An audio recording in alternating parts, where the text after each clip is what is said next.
Hello and welcome to my channel. Today I want to show you this beautiful killifish and how I keep and breed it. This is Spectrolebias costai, one of the smallest and, in my opinion, most beautiful killifish of South America. Like all other species of their genus, Spectrolebias costai is considered to be an annual species, which means that they grow very fast. They reach maturity in only about 3 months and start laying eggs from there. And they don't get to be very old. In nature, only about half a year to a year, which is mostly due to their habitats being temporary ponds and pools, which only get wet during the rainy season and dry out during the dry season. So they only have a couple of months to hatch, grow, and reproduce before their habitats dry out again, at which point only their eggs persist in the ground, and those have developed to only develop once they dry out, and it takes a couple of months for them to develop so that they are ready once the next rains of the rainy season come again. Since the eggs of annual killifish take quite a long while to develop and they are stored in dirt, it is quite common to trade around eggs of different species in small little bags like this and send them via mail, which is also how I got my eggs from a breeder in China. And it took about 2 weeks for the eggs to arrive, at which point they weren't quite ready to hatch yet, so I had to wait another month before I could try and attempt to hatch them. Checking whether or not the eggs are ready to hatch is quite easy. You have to look for a couple of eggs in the dirt, which can be difficult since for this species they're especially tiny. But if you find some, you should look for fully developed eyes, which should usually also reflect the light of a flashlight back at you. So it's quite easy to spot. Once you see fully developed eyes, you can try hatching them by placing the contents of the bag into a shallow dish with about a centimeter of water. Then you have to wait about a couple of hours up to a day and see if any larvae hatch. If nothing hatches, you simply have to re-dry the dirt and place it back into the bag and wait about a week or so before trying again.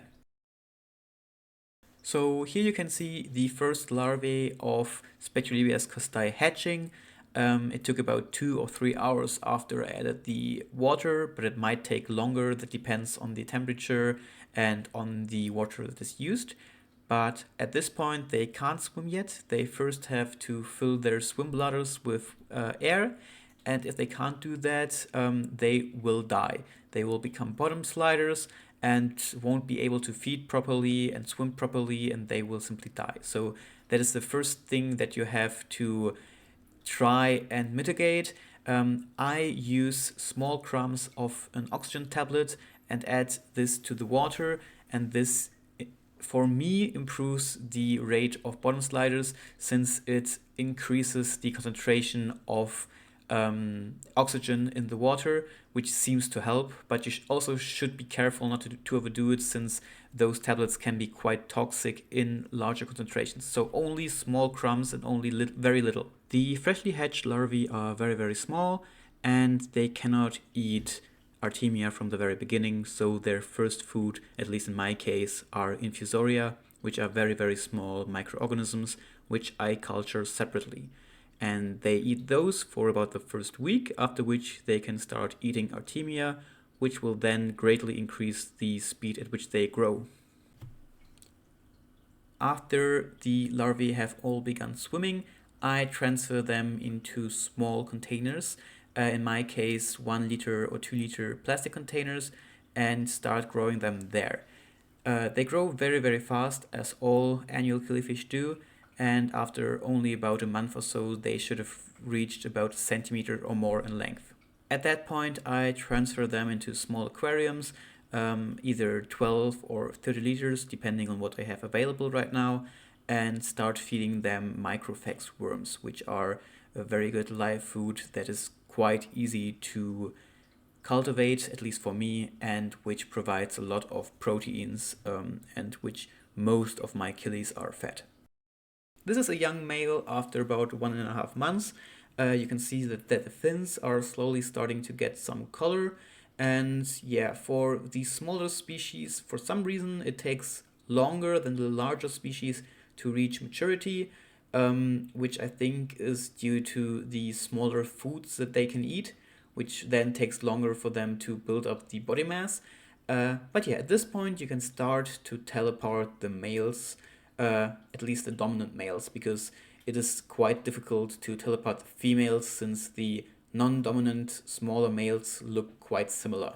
And finally, after 2 months, they have reached their sexual maturity, and you can see that the males are starting to try and get the females to breed with them and lead them into those little jars with breeding medium, which I use coco coir for that. And yeah, the colors are starting to set in. They aren't quite there yet. The older they get, the darker the black gets and the more vibrant the blues get, which you've seen at the beginning of the video. At that point, they are about 4 or 5 months old, but you can still see that the colors are there and that they are starting to breed. But as you can see, the color of the males is quite variable. They can change between those really dark blacks and the more subdued gray basically instantly, and they only get really dark and pretty when they are trying to breed or fighting off other males. Breeding itself is done inside of these small glass jars that I fill with coco coir, and this species does substrate diving, so the male and the female completely dive into the coco coir and lay their eggs there. I collect them usually after 1 or 2 weeks, and using these jars is mainly just to make it easier for me to do so. You could just as well cover the entire bottom of the tank with coco coir and let them breed everywhere, but that would not only make a big mess, but also make it pretty difficult to collect the eggs and know where the eggs are, because in this case I have very small portions that I can just simply look through and collect all eggs and count them then. The other option would be to simply dry all of the coco coir and then after 3 or 4 months just try and hatch them without really knowing whether the eggs are ready or how many eggs are inside of your coco coir. In terms of food, I only feed live foods simply because it is healthier for the fish. Most of my fish only eat live food. That also includes the Spectrolebias costai. You won't be able to feed them dry foods. You might be able to get them to eat frozen foods, but it's simply healthier to feed live food. It will keep them breeding better, give them better colors, and also it will keep the water cleaner, and you will have to do less water changes that way. What do I feed? Mainly microfags, because I have a constant culture of those. I feed daily.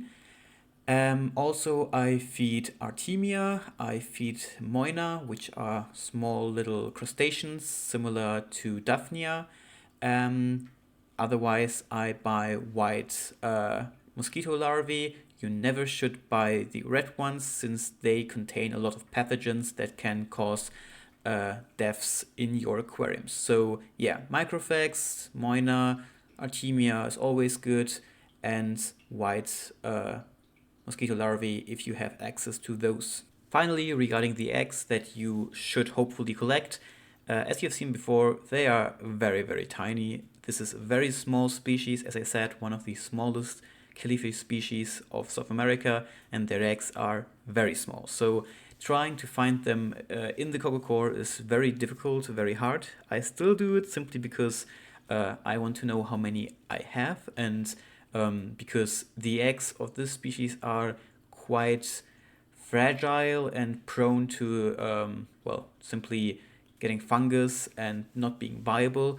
I only collect very few eggs that are actually viable, so I'm a bit worried about being able to propagate this species further, especially since I know other people who are very, very good at killifish breeding and have had trouble with this species in particular. But yeah, here you can see just how small those eggs are. This is a comparison between the eggs of Megalebias wolfersdolfi, one of the larger South American killifish.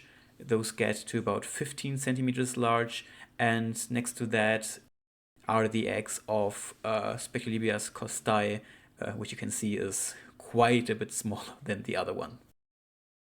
Well, and that's all I have to say about the Spectrolebias costai, how to keep them, how I keep them, how to breed them.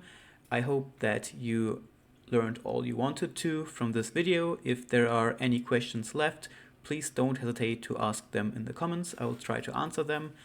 I'll also try to upload some more videos about other fish species that I'm keeping, mainly killifish, but also some wild bettas.